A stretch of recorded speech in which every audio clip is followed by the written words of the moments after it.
and the Special Economic Zone in 2015 to drive socio-economic development here in Kenya. What have we achieved with this model? Good evening and thank you for joining us. You're right on time for Inside Government, the most comprehensive coverage of government issues this side of the world. My name is O'Brien Kimani. In the next 1 hour or so, we shall be discussing the impact of special economic zones. And this is coming at a time when Kenya is talking about merging CESA with EPZA. Is that a viable option? That's a question that we're going to be dealing with. This, of course, as I told you, is Inside Government, and of course we are live from Broadcasting House. I have my team of guests in studio with us. We're talking to Special Economic Zone Authority, and of course in studio we have the Chief Executive Officer of the Special Economic Zone. This is Dr. Kenneth Chelule. Thank you very much indeed for joining us, Dr. Thank you, O'Brien. And of course, next to Kenneth, we have Richard Omelu. He's the Chief Executive Officer of the Export Processing Zone Authority. Thank you. Karibu sana. Thank you so much. Very good. I just want to start with Richard, by the virtue of the fact that, your institution is the oldest in this game. What would you say has been the impact of having the Export Processing Zone in Kenya? Thank you, O'Brien.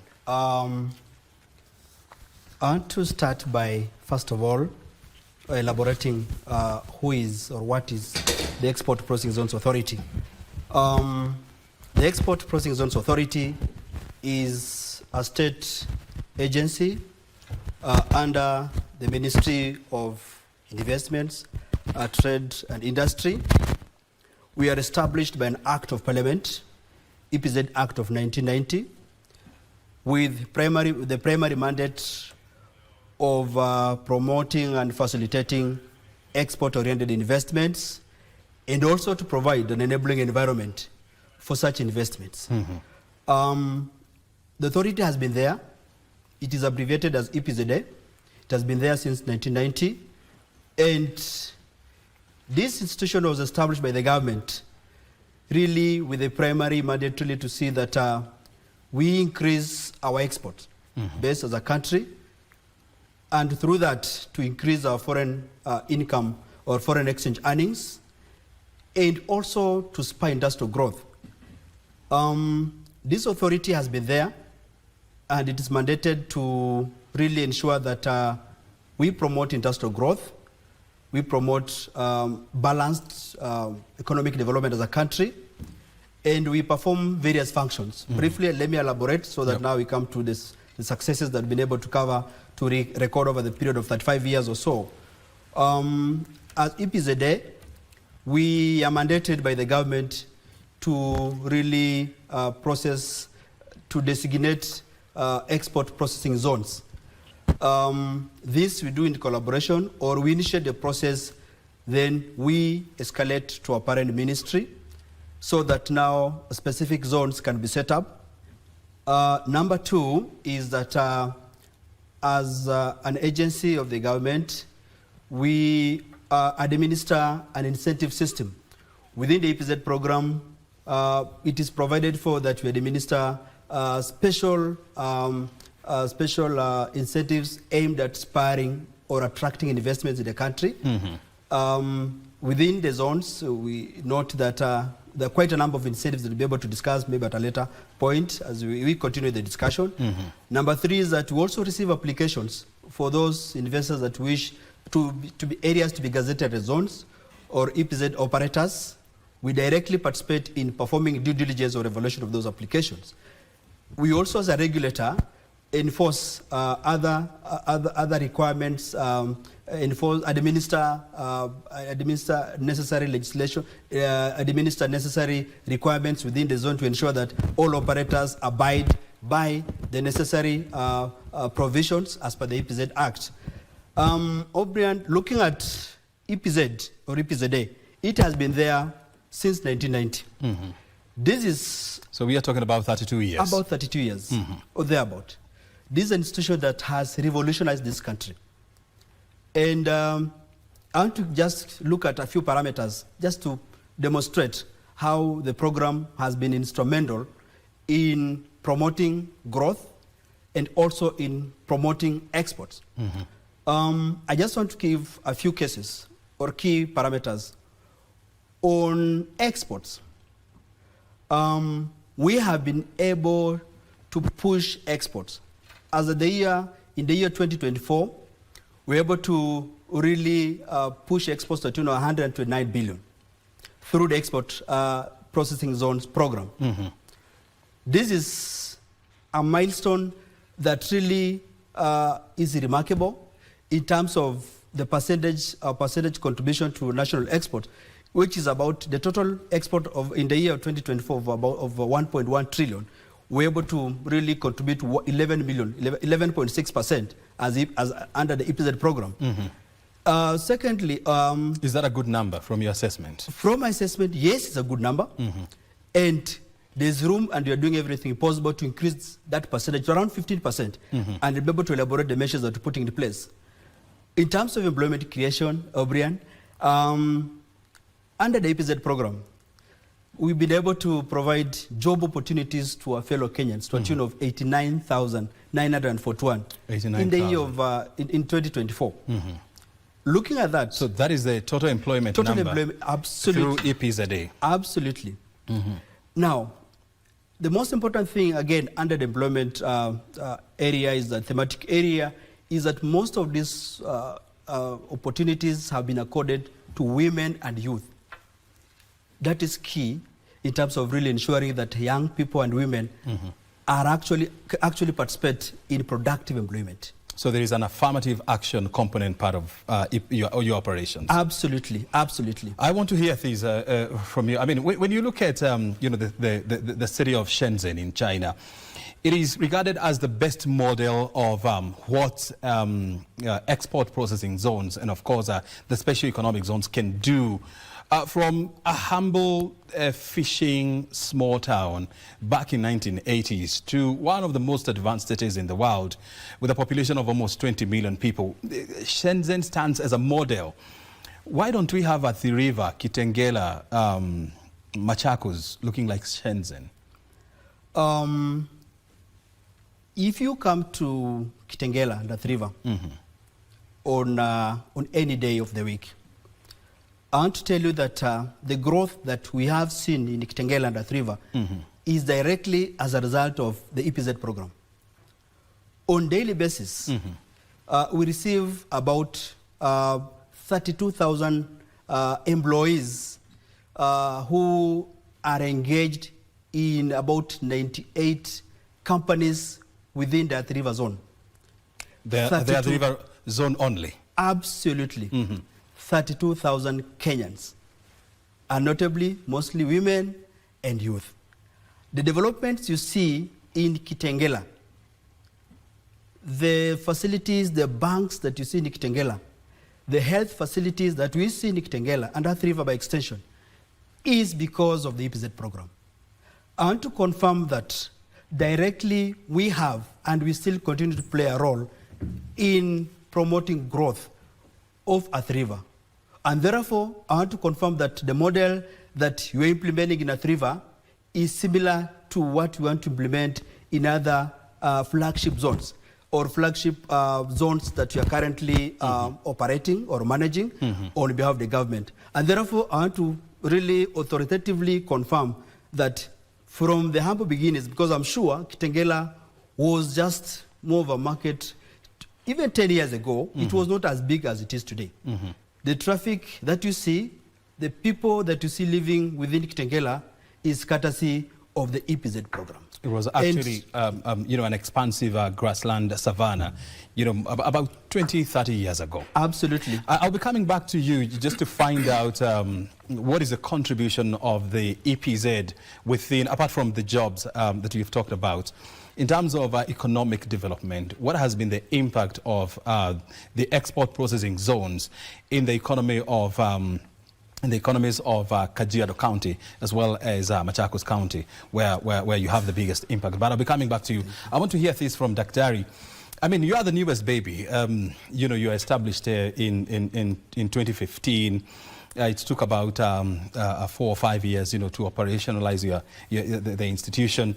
Now we're talking about 5 years of Special Economic Zones Authority. What would you say you would pride yourself in as the biggest achievement of this authority? Thank you, O'Brien, and good evening, viewers. Thank you for the opportunity to engage with you in making Kenyans understand what is going on in the investment space. As you rightfully said, we are a baby, a few years old. Actually, this is our 10th year of existence legally, operationally since 2019, and as a CEO since 2023. So between 2019 and 2023, we had an interim team that shaped the organization.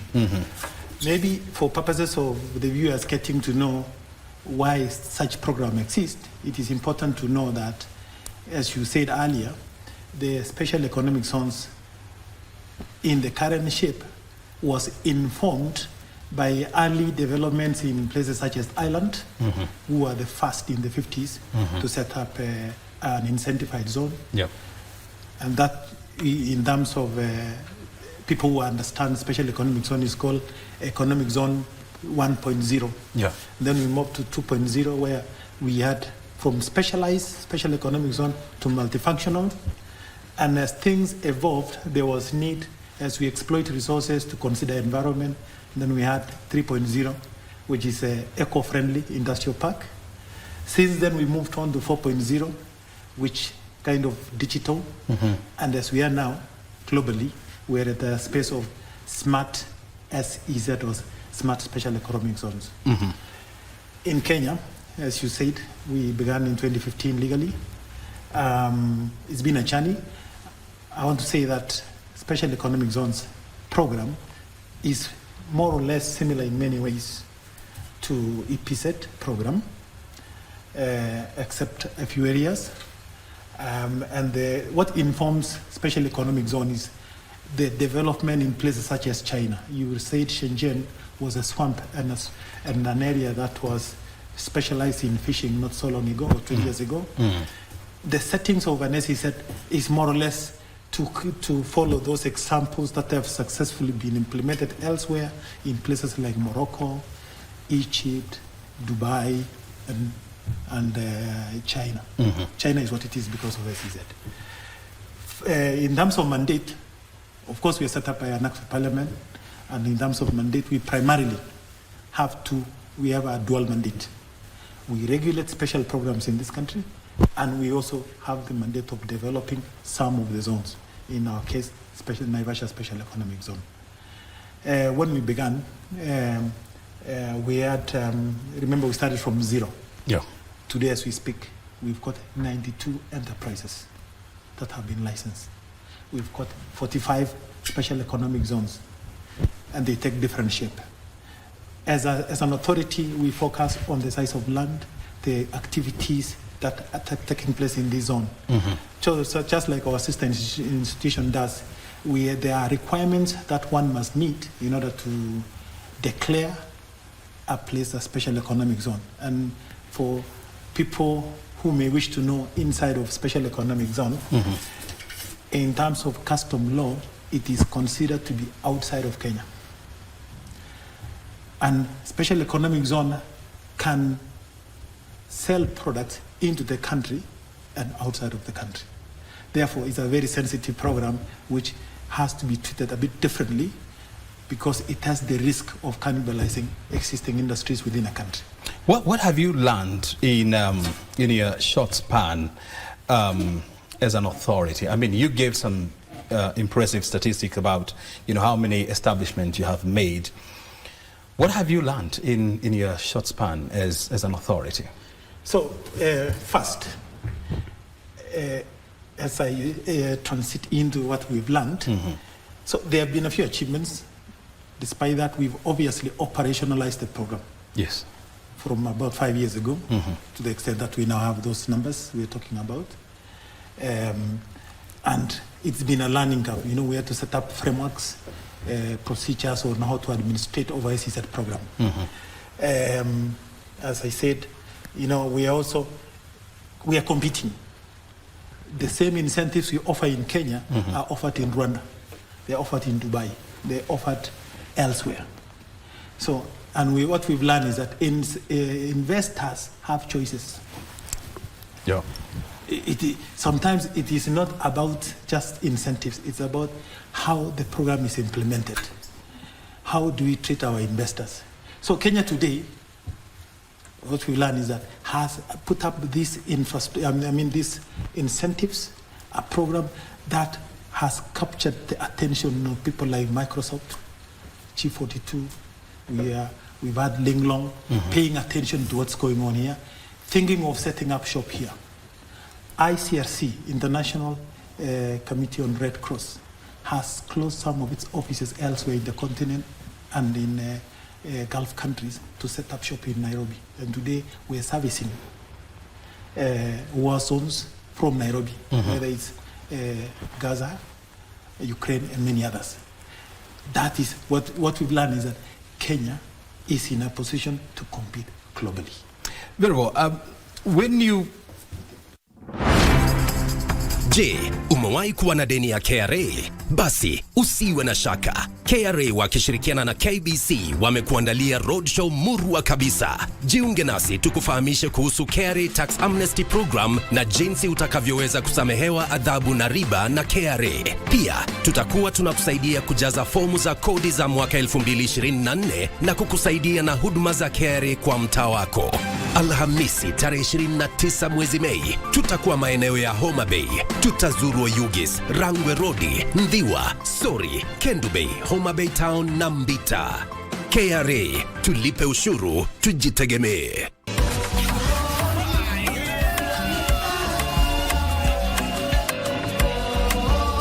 Want to delve on a conversation about generational patterns, generational alters. Pia kwetu tumekwambia tumezaliwa tukiwa 6, mimi number 5. Big number 5 wenye walikuwa mbele yangu hawakuwa wamemaliza shule. Number 1 after kufika class 7 alitoroka actually akaenda Somalia kutafuta life. Yeah, number 2 6. So unaona tunakuja kama tunarudi chini kutoka class 7. Huyu mwingine second born akadropia akiwa class 6. That born alijaribu sana akadrop akiwa class 3. Class 3.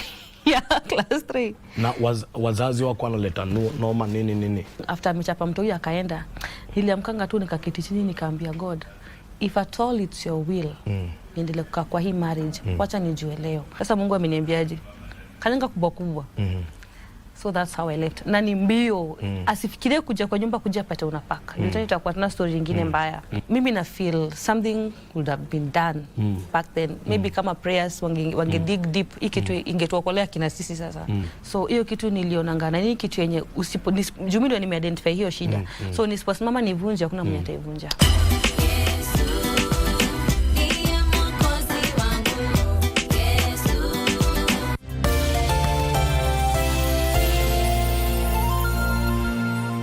And it is true. I mean, when you look at what the special economic zones have managed to do to the socio-economic landscape of Kenya, I mean, it's quite phenomenal. But if you talk to the people in the street, do they appreciate what the special economic zones are doing? If no, then where is the disconnect, and then how do we close that gap?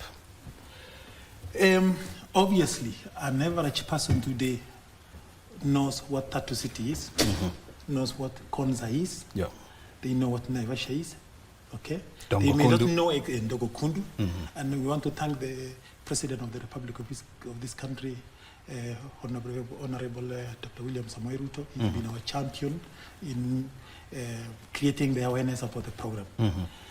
Yes, we are still on this journey of sensitizing, creating awareness among Kenyans, and also among investors around the world.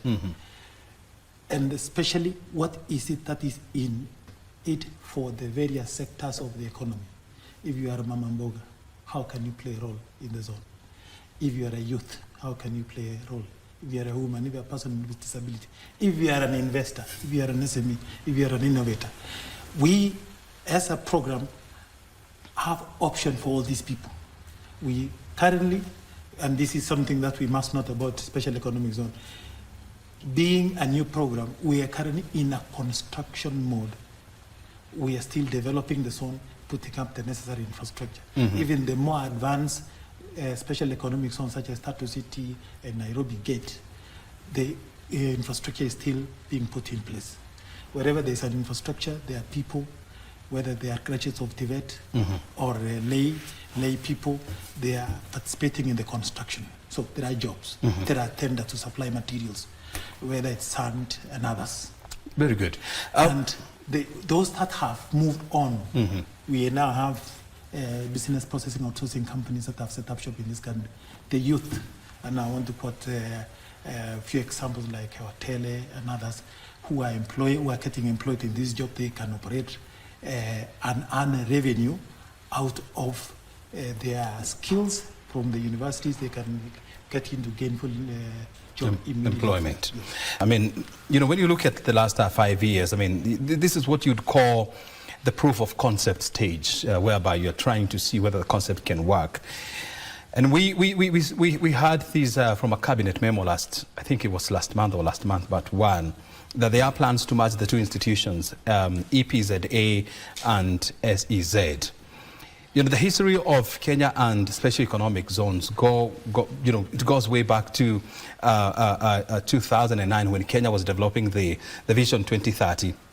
And when you look at the Vision 2030, it has a component of SEZ as enablers of industrialization in Kenya, and of course deepening manufacturing. It talks about the Lamu SEZ, the Dongo Kudu, and the Naivasha.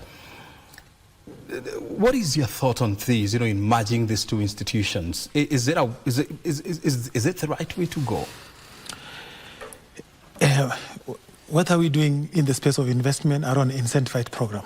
We want to give clarity to our investors. We need to minimize confusion. We need to minimize noise.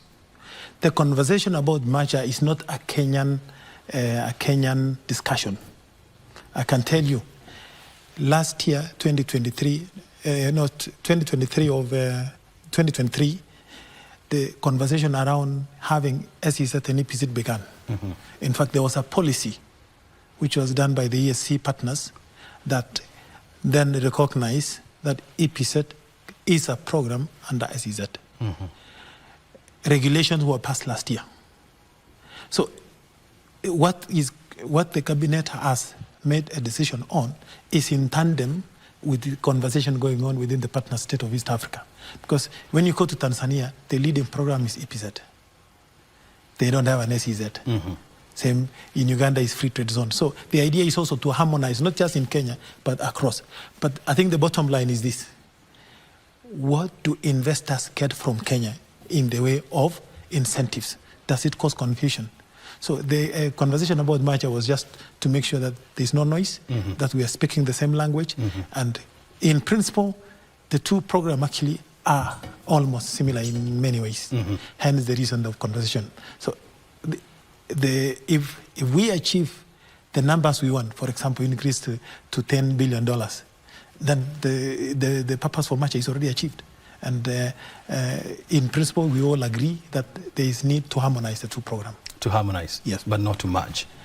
Whether it's a merger or just harmonizing, but of course, why would you? Is there a space for the two institutions? Currently, I can tell you, and my colleague is here, there is a lot of interest in the program, both our program and their program. And I can tell you, investors are well informed, especially coming from outside. They will tell you, and this is how we guide them. I want from the word go to export. Okay? That clearly says I want to be in an APZ environment. Others will tell you, my primary market will start in Kenya and the region and then outside. That tells you they are after SEZ. So it's even clear from the investors what they want, especially those coming from outside. So in other words, the conversation is just to, as I said, to make sure that there is a smooth conversation, smooth facilitation, so that we are not giving conflicting messages. I'm sure you all know Vimalsha. He's an industrialist and also the chairperson of Bidco Africa. He's raising a question here, and he's asking, what is the difference between an SEZ and a company that is manufacturing in Kenya And what is stopping us from making all industries SEZ, as it is all about reducing regulations? Would you respond to that? That is a question from Vimalsha. Thank you. Before I go straight to the question, I think I want to echo what my colleague has actually stated, is that there is need to synchronize this program. From my experience, I've been in the authority for, this is my second year now. Investors always ask me questions in terms of what's the difference between SEZ or SEZA and EPZA. And I think from that, I agree and I really support that we need really to have a communication that's well structured, because our incentive systems are more or less the same, except for corporate tax. In the first 10 years, under the EPZ program, an investor does not pay. In the SEZ currently, they pay a corporate tax of 10%. In the next 10 years, under the EPZ program, they pay a corporation tax of 25%. Then after that, 30%. In the SEZ, currently, from the 10, it goes to 15, then 30. That has been causing a little bit of confusion to investors. And remember, we are serving one country.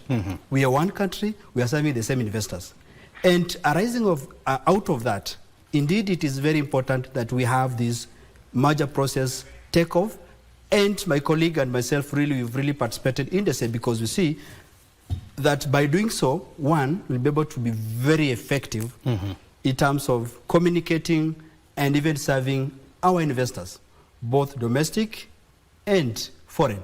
And so what I'm hearing from you is that, you know, there is a point in, you know, us as a country sitting down and looking at these two institutions and asking ourselves, are they playing any overlapping roles? And how can we harmonize, you know, the operations of these two agencies? Absolutely correct.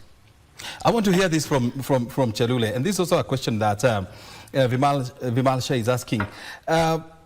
Why can't we turn all industries in Kenya to be SEZs? Is it possible? We have a clear program. I know Mr. Vimalsha. I know him. We've engaged here a few times.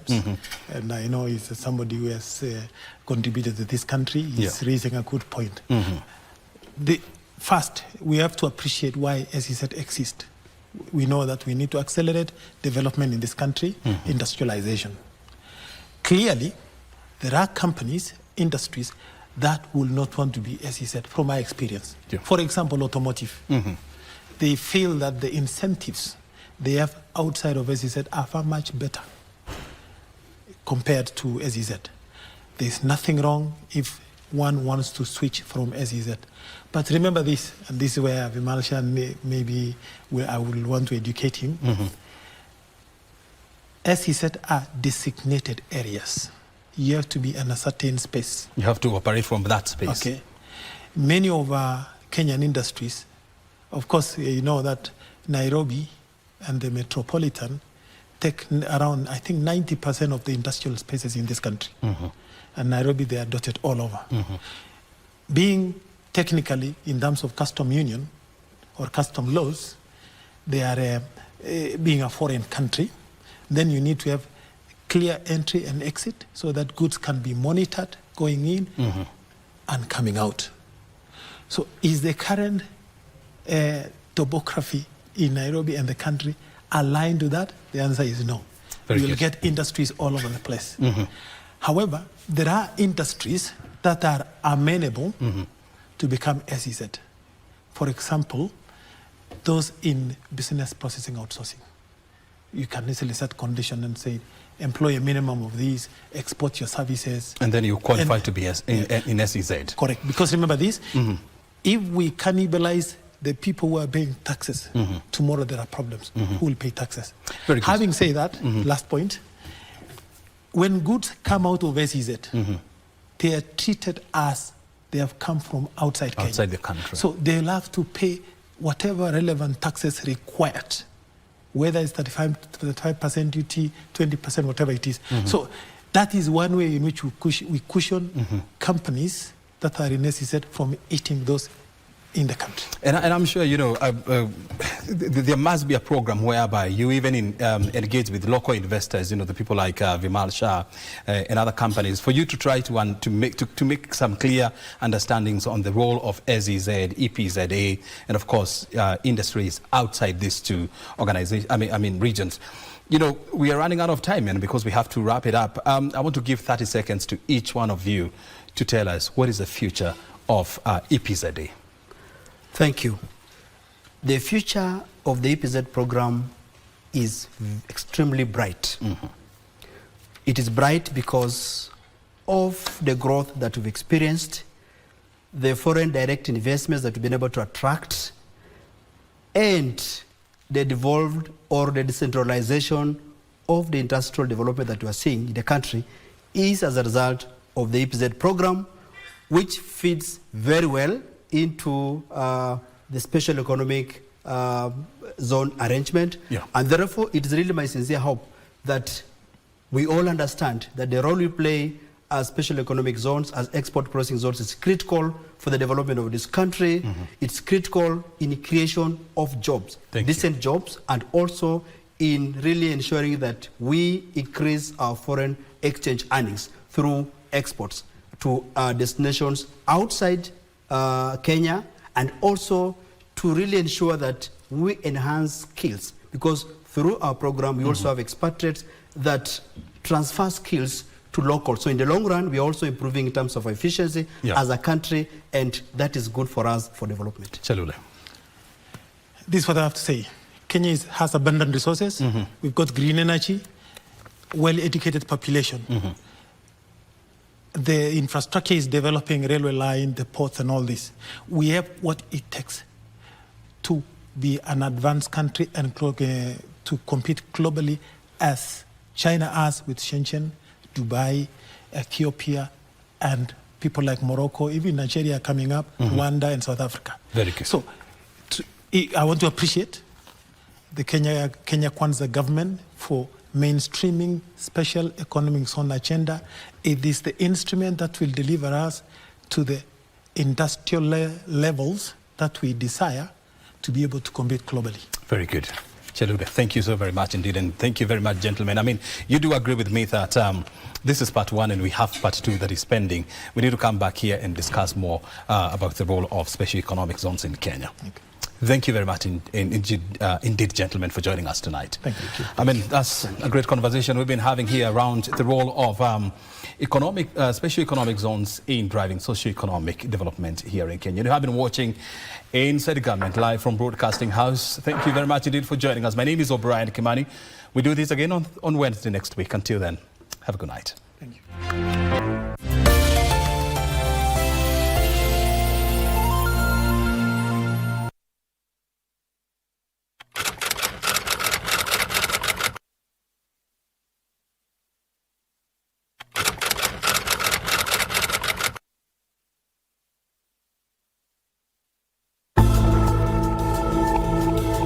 Long before colonial borders were drawn, Africa's land was a living legacy, shared, nurtured and passed from generation to generation.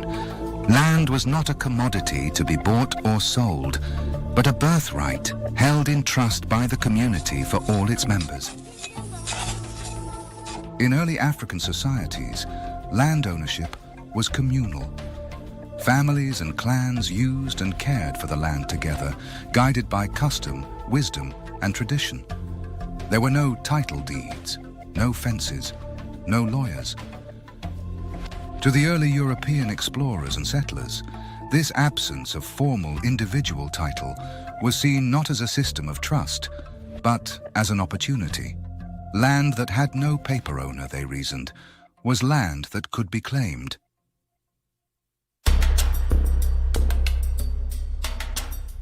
Kenya, coveted for its fertile lands and strategic location, fell under British rule. The impact was devastating. Through trickery, treaties, and sheer force, vast territories were seized. Whole communities were dispossessed, their connection to the land broken, their rights dismissed. For decades, the Kenyan people lived under the shadow of injustice, stripped of their land, forced to toil on foreign-owned farms, oppressed, punished, silenced. But a spirit stronger than chains burned in the hearts of our people. In forests and villages, from the mountains to the coast, freedom fighters rose. They carried not just weapons, but dreams. Dreams of a Kenya where the people would govern themselves. In the 1950s, the struggle intensified. The Mau Mau uprising, a desperate fight for land and freedom, shook the foundations of colonial rule.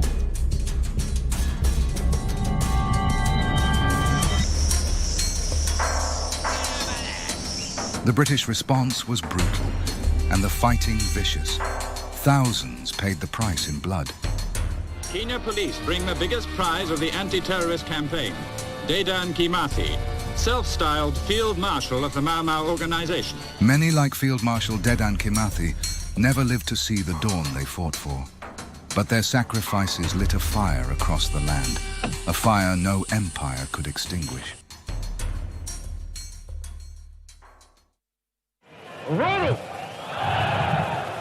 And on the 1st of June, 1963, Kenya claimed Madaraka, the right to self-rule. Do swear that I will be true and faithful to Kenya. The red, blue and white of the Union Jack was lowered. A new flag fluttered in the skies of Kenya. Red, green, black and white were the colors. It was more than a ceremony.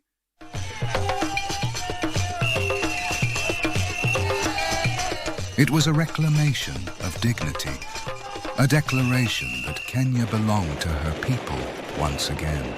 Freedom wasn't just a ceremony.